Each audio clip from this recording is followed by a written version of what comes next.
Hey guys, thanks for joining me for this 69th episode in Season 2 of Good Questions with Cameron Dole. Special guests for this episode include dog groomer and judge Jorge Bendersky, talking about Pitch Perfect, which airs Tuesdays, 8 Eastern, 7 local time on ABC. We'll also visit with extra correspondent and friend of the show, Jennifer Lahmers, talking about the Academy Awards coverage from last night. We'll also visit with acclaimed film critic Ryan J., also talking more coverage of the Academy Awards. And our final guest will be Bishop T.D. Got a new book, Don't Drop the Mic. If you would, please take the time to subscribe, comment, leave some feedback, check out the shop, and share with your friends. Now, last Thursday, Zac Efron appeared on the online special Earth Day the Musical, but he didn't look quite like himself. Now, he'd put on some muscle, and that may or may not have had something to do with his face taking on a slightly different shape. Now, some people compared him to handsome Squidward from SpongeBob SquarePants. Now, people are speculating that he had plastic surgery or maybe Botox and other fillers. Zac has his share of defenders who are calling out everyone for commenting on his look. Now, someone also pointed out that people were freaking out about how much weight Chadwick Boseman had lost before we knew he was battling cancer. Now look, I don't know if we should be dragging someone when they suddenly show up with a new look, but should it be out of bounds to even comment on it? I mean, we all see it. Should we pretend that we don't? That's the question. The ABC reality series Pitch Perfect, Tuesdays 8 Eastern, 7 local time, and from that we've got Jorge Bendersky on the line with us this morning. And first off, Jorge, I appreciate you taking some time, brother. Thank you for having me. I'm wagging my emotional tail like a labradoodle. Now, where did your love for dogs turn into grooming and then now judging this Pitch Perfect reality series? How did that all go for you? Isn't that full circle? I started when I was 11 years old just because a family member had dogs, and I helped her to brush them and groom them. And when I moved to New York 27 years ago, I couldn't speak one word in English. And if you ask Lisa Vanderpump, I still can't. But and so I turned my hobby into my profession, and I never look back. I learned the craft. I'm perfected. I study, and I love it. And I was a competitor in a reality TV competition 13 years ago, and now I'm a judge. So, you cannot sing and dance me. I know grooming from inside out. Now, what is there a particular breed of dog that is your personal favorite to groom? I always say the best behaved dogs are the best dogs to groom. I'm not really a breed-specific guy.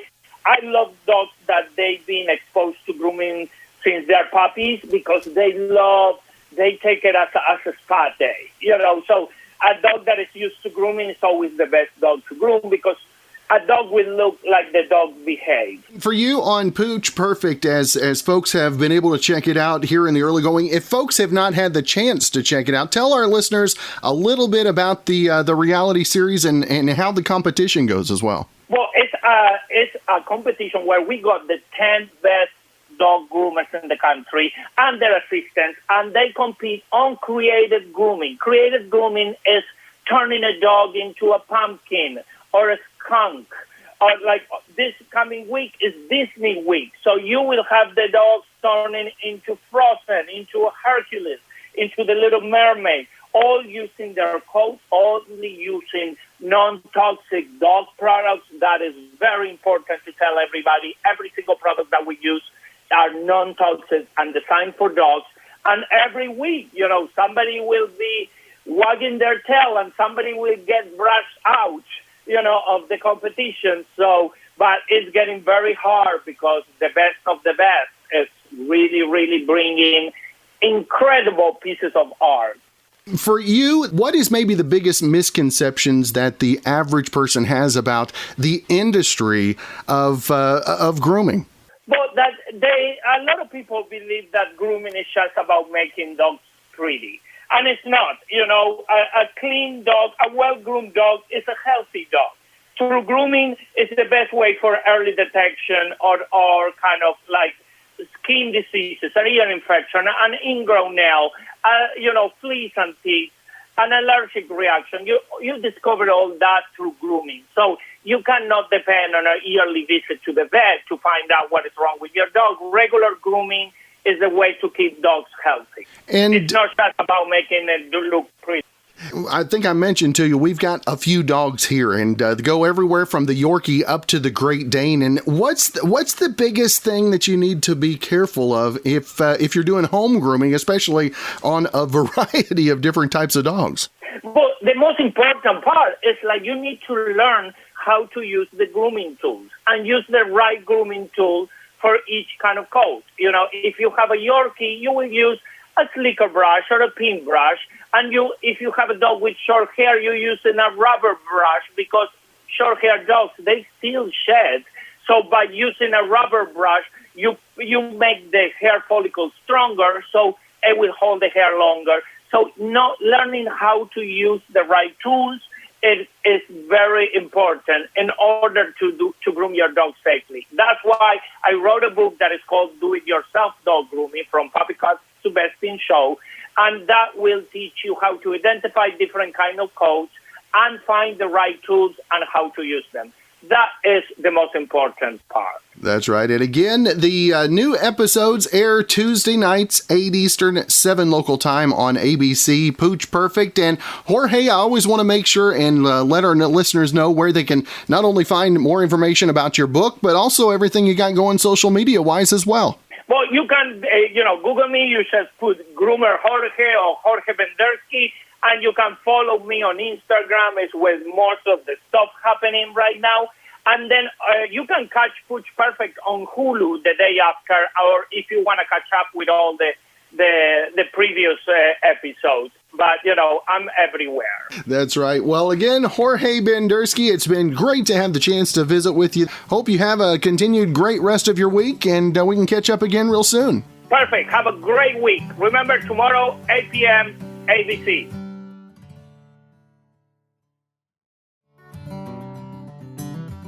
Now, there's nothing like finding out that you're a wanted felon over a technology that basically doesn't even exist anymore. There's a 52-year-old woman named Karen McBride, and she just got married in Texas. But when she went to try to change her last name, there was a problem. She had an outstanding felony charge back in her hometown of Norman, Oklahoma. Now, she looked into it, and the felony embezzlement charge comes from 1999 when she rented a VHS tape of Sabrina the Teenage Witch from a video store and never returned it.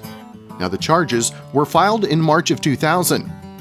She says she has no memory of renting it. Quote, "I had lived with a young man, he had 2 kids, and I'm thinking he went and got it and didn't take it back or something. I've never watched that show in my entire life. It's just not my cup of tea." So obviously she has no idea where the tape is, and even if she did, it wouldn't help. The video store she rented it from went out of business in 2008. Well, even so, technically, the county still could have decided to prosecute her, but they just announced they're dropping the charges. Now she's going to try to get it expunged. She says she's been let go from lots of jobs for no reason, and this explains it. She says, quote, "Because when they ran my criminal background check, they're seeing those 2 words, felony embezzlement." All right, guys, promised you another very special guest, and last night the Golden Globes, and we always like to visit the day after with our good friend Jennifer Lahmers from Extra. And first off, Jen, always great to visit with you, my friend. Thank you so much for having me on, as always. Now tell us, obviously last night didn't necessarily live up to some expectations on the excitement side of things. So Jen, how does that make things a little more difficult for you guys for today's episode? Oh, man. So listen, I applaud the efforts of the Academy for trying to make it a Zoom-free event. I think we are all zoomed out, we're exhausted, but there's something about it being held at a train station with the weird tables and the lamps. As Elton John said, it looks like it's being held at a Starbucks. I mean, I thought it was too drastic a departure from the Oscars that we're used to, right? The showmanship of it all, the glitz and the glamour. So if you're leaning into the storytelling and that intimacy, you need a narrator, right? I mean, you need a host, I think, especially for this award show. I know that the Oscars has gone hostless the last 3 years, but man, we could have used one, especially somebody with a comedic background to tie it all together, add some color. Usually you have the thread of live performances of all the different songs that were nominated, but we didn't have that. That all happened before the show. So to me, it didn't feel cohesive. And then there were the acceptance speeches. Boy, we found out what can happen when you don't have them in 45 seconds. One speech was definitely over 5 minutes long. It's unnecessary.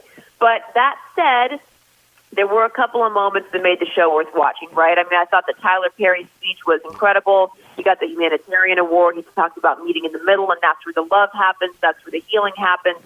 Very important, especially for right now. My other favorite was Glenn Close twerking and dropping F-bombs on live TV. To me, that was the hands-down highlight of the evening. Who knew that she knew the song "The Butt" by It's Unlimited? And then did you see Daniel Kaluuya during his acceptance speech for Best Supporting Actor, thanking his parents for having sex, cut to his mom and daddy? Daniel, come on, Daniel. Don't on to mother like that. That's hilarious. I thought that was great, though. Now, I know there were some emotional highlights. I know you mentioned the Tyler Perry, but for Picture of the Year and also for leading actor, what was your thoughts on that award as well? Yeah, so, I mean, it was a night of history-making wins. I mean, Anthony Hopkins became the oldest actor ever to win an Academy Award, 83 years old. But it was a huge upset because a lot of people, really most people, thought that Chadwick Boseman would have gotten a posthumous honor there. I mean, he won Best Actor, I think, in every major award show leading up to this. Anthony Hopkins, by the way, wasn't even there. I watched Ma Rainey's Black Bottom, and obviously it's based on a musical. So the movie felt theatrical, which, I'm not like a big fan of, but I thought he had an exceptional performance, especially now knowing that he had end-stage pancreatic cancer. I mean, but, I didn't see The Father, so who am I to judge? But I know that was a big upset. Also, for the first time in Oscar history, we saw 2 women nominated in the directing category. Chloe Zhao, first woman of color to win Best Director. Nomadland, did you see that movie? Yeah.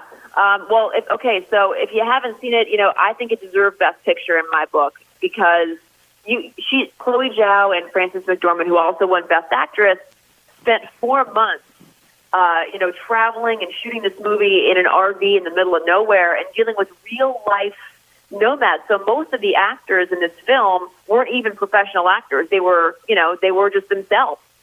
It really you got a good look at a piece of society that's been completely disenfranchised, because these are people who were from all over the place. I mean, they're middle-aged plus who are out of work. It's hard for them to find jobs, so they work seasonally, and they just live self-sufficient.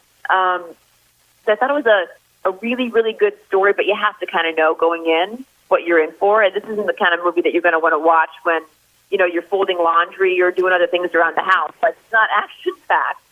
But I definitely think it was well-deserved to win Best Director, Best Actress, and Best Picture. What do you think they take from this year's awards to bring into next year's? Do you think they just need to scrap and start anew? To never do it again. Yes, absolutely. I think that we need to get back to how it used to be, which is, like I said, showmanship. Think big, think glitz, think glam. It's Hollywood. I mean, that's kind of what you expect to see. That's what you want to see. And I understand things had to be different because of COVID. But, as more people get their vaccines and those mask mandates get lifted and social distancing changes, I think that by next year, hopefully we're going to see a return back to normal. And it's not going to be this virtual event. We're going to actually get to be on the red carpet and interviewing these celebrities and presenters again, like how it used to be. Because let me tell you, it's just been lacking this whole award season. I know they made the most out of it, but yeah, we want to get back to normal. We want to pack those theaters again, and we want life to resume. So we're looking forward to that. That's right. Now, Jen, were you surprised by how little politics or political statements were made last night? Not necessarily. I feel like it was mostly about the storytelling and leave the politics at the door. You know, we've again, it's something we're exhausted with. You know, we've handled politics in different award shows, and I don't know how much I don't know if it. I personally think that it drives people away. Yeah. Because you're watching award shows for a specific reason. You're watching to escape. You're watching, you know, to be entertained. And if you want to talk politics, turn on the news. You know, go on Twitter, go on Facebook. Like, it's everywhere. But I might be one of the few people to say this, or maybe one of many. But I don't think politics has a place in award shows like that. I really don't. There you go, Jen. Couldn't have said it better myself. Of course, you can check out Extra on KWTV9 at 1 o'clock. And Jen, I always want to make sure and let folks know where to keep up with everything you've got going social media-wise as well. Yeah, absolutely. So I'm on Twitter. I'm on Instagram at Jen Lahmers with 2 N's. So, yeah, you can check me out there. Thank you for allowing me to shamelessly plug myself. Well, Jen, I would be remiss if I didn't. It's always great to visit with you, and I hope you have a great rest of your week, my friend. Thank you. You too.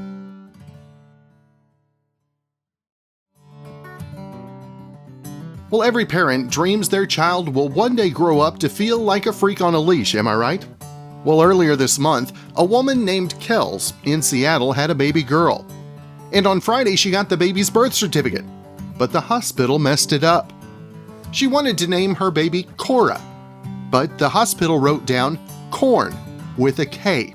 Yep, just like the band. So her baby's legal name is now Corn. Now, Kels tweeted a picture of the mistake, and it's now gone viral. She says she's working on getting the name changed. And there was just this little small award show last night, the Oscars 2021, and kind of like everything else, a little bit different this time around. And we've got talking about last night, we've got Ryan J., film critic, with us. And first off, Ryan, appreciate you taking some time to be on the show. Oh, I'm glad to be here. Thanks for having me. I mean, you know, for me, the Oscars is like Christmas. I'm not a big sports fan, but as a professional full-time film critic, this is like, you know, the moment of the year. I participate in voting for a couple other awards shows, but not this one. And this is still the granddaddy of them all, let's be honest. Now, for you, with everything being different like it was, what was maybe the big highlight for you from last night's show? Are you ready? I was so different. The highlight for me was the sneak peek of Steven Spielberg's West Side Story, the commercial, because I thought the show was ridiculous. I couldn't believe it. I mean, there were no performance, no comedy, no host for the fourth time, no fanfare, no montages, no clips really. They moved the original songs from the show proper to a pre-show an hour before. It so lacked entertainment or any kind of perspective whatsoever. I mean, you had these orange and pink and purple graphics that were an eyesore. You had, sure, it was Union Station and kind of cool and old school, but it also was just this big blue curtain sandwiched between two monitors and a bunch of A-list stars talking to themselves. It could not have been more alienating. I thought it was the strangest show that you could ever do. I'm glad they did it, but they seem to sacrifice all of those production values to do it in person. Now, what do you think they got right? What were the big wins for you from last night? Well, as is typical for all award seasons, things tend to sweep. So we see the same winners, and almost everything was predictable last night. Everybody won the Oscar that had won the Golden Globe and the Critics' Choice Award and all of those sorts of things, right? The SAG Award. But the big surprise of the night, and I'm disappointed by it, was Best Actor, Anthony Hopkins in The Father. You know, it was Chadwick Boseman's night to win, and he'd swept award season prior to that. So that was a big surprise, but everything else seemed just about right. Now, what in the midst of what we've all been going through, obviously the tensions, how do you think they played that and trying to be better as a people? How do you think they played that in last night? I think it was really, really chill. I was expecting a lot more politics or people talking about, you know, getting on their soapbox a little bit, which they're always entitled to. It's the largest audience they ever have. And so why not have at it? That's their moment. But it seemed to be pretty chill last night from my perspective. Now, what do you think that they missed out the opportunity for last night? What would you have liked to have seen added in there? I mean, obviously, aside from the performances and the comedy. Yeah, I mean, but I think that's it. How about then just a blanket statement of some kind of entertainment factor? Give me a reason to watch. Like if you didn't see the movies, now granted, I saw all the movies I had to for work, but like the average moviegoer saw maybe one, maybe two of any of the Oscar-nominated performances. So how boring had last night's show had to be? I mean, I can't even imagine. Now, you talk about having to see all of those movies. I mean, is there ever a time when you're like, I've got to go sit down and watch a movie? You're like, but I'm just really not in the mood today. Hello, every day. Come on. when you're a legit film critic and it's like, it becomes work. I love movies. There's still nothing else I'd rather do. I mean, I feel like I'm living my destiny. However, on days specifically where you've got multiple movies to screen, and whether you're in the mood or not, it is hard to switch gears. And you're active listening. You're not just kind of like picking out like, hey, what am I moving to watch? Sometimes you're in the mood to watch a rom-com, but you're stuck with like a war drama or some gory horror film, and have at it. Now, for you, are there any of those films that maybe didn't win an award that folks haven't seen this year that you would tell them, if you've got a list of movies to kind of check out one of these new ones? Absolutely. I'd say among all of the nominees, there are a couple movies that are actually potentially crowd pleasers, really, really fun films to watch. The first is Promising Young Woman. Yeah. That was really great. That was the one that won Best Screenplay last night. The other one that's really great, super intense drama, if you can handle it, on Amazon Prime is Pieces of a Woman. That was the one with Oscar-nominated Best Actress Vanessa Kirby. She looked kind of like a vampire last night. Yeah. If you were noticing. So that's a really intense, like drama good movie. And still, if you've got Disney Plus, check out Mulan. Now, costumes and effects. Yeah, that's right. Now, if folks want to keep up with everything you've got going social media wise, obviously your weekly movie reviews. Yeah. Not necessarily criticisms on all of them, but if they want to keep up with those reviews as well, where's the best place? You can go to my website. It's ryanjreviews.com. I'm also on Twitter and Instagram at ryanjreviews. Now, how hard does it get as you get closer to the award season to play catch up, or do you have to stay caught up throughout the year so you don't have to do a little what was it we did cramming for the tests? Yeah.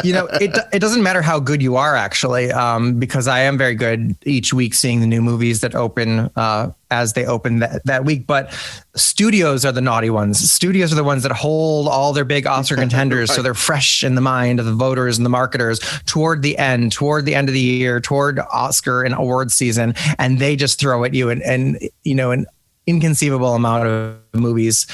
So you get back to regardless. Now, Ryan, what are the upcoming movies in the near future that folks really got to keep their eyes open for?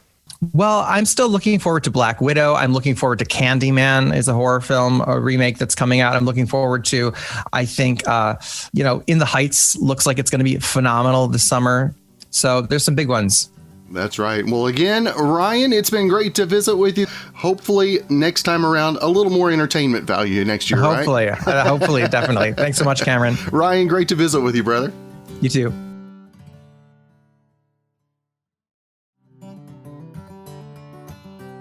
Meeting new people and hanging with strangers isn't something most people have done for a while. In case you forgot, it can be awkward. So here are a few tips on how to talk to someone when it seems like you have nothing in common. Number 1, assume they're interesting. Because most people are interesting once they open up, so be curious and give them a chance. Number 2, be a good listener. Now, most people love talking about themselves, so be ready to ask questions, which is also a good tip on dates. Number 3, be willing to share and get personal. If you're vulnerable with someone and open up, they'll open up too. Number 4, come prepared. You can even use a cheat sheet if you need to. It's okay to have some preloaded questions that you can use over and over with different people. Now, the ones people always use are, what do you do for work? And how about this weather, huh? But here's one that's more interesting. If they start talking about their job or their kids, just remember the line, what keeps you busy outside of your job or outside of your kids? It's a good way to push the conversation in a different direction. We got a new book to talk about, and first off, TD, always great to visit with you, sir. Thank you, Cameron. It's a real pleasure. I'm glad to be with you, and I'm glad to be heard by your audience. Now, Bishop, tell us a little bit about the new book, Don't Drop the Mic. I mean, obviously words mean a lot, and a lot of hurtful words been said out this last year. And tell us when the process of the book came to you. Well, it's a funny thing because it actually morphed while it was being birthed. I started out talking to ministers about the diverse ways in which we can express a text and how to become more artful in our language and communication skills. And then the whole world went crazy. I mean, the pandemic came, the racial tensions exploded, everything went crazy. And I realized that communication is a life or death matter. Whether it's how we communicated about the virus or whether it's how we communicate about race or whether it's how we communicate with our children, there's nothing any more important than talking. If we're talking, we're still negotiating. If we're talking, we're not divorcing. If we're talking, we're not shooting. If we're talking, we're working toward a more perfect union. And Don't Drop the Mic says, don't give up. Don't walk away from speech, and to become more artful at speaking to various groups of people whose background may be different from your own. It will help anybody in the diverse world we live in today. And you talked about speaking with groups that maybe that you're not comfortable with as well. Do you think that that's something that maybe has cut back this last year because of the emotions that everybody's been dealing with? Yes, I think it has. We haven't been able to congregate, number one. And so we've been in isolation. And then number two, we live in a world that's different from the world I was born and raised in. We all listen at the same 6 o'clock news. Today, you can have the Baskin-Robbins effect. You can pick the flavor of the news that you want. And our computers send us the information that we Google. And all of a sudden you live in a false reality that is cut to the continuity of what you already thought. So our opinions have become deepened and more intense, and we become more divided and more tribalistic. And tribalism is dangerous to unity and the idea of democracy, the idea of a republic, the idea of what America stands on will not stand if we divert to tribalism. And so there's a lot in the book that I think will help people in the workplace, in the grocery store, with their children, on a stage, because when we communicate, we have the power between our lips to change the world. That's right. And how much do you think that emotions have led to the division that we've seen over not only just the last 12 months, but over about the last decade that we've seen?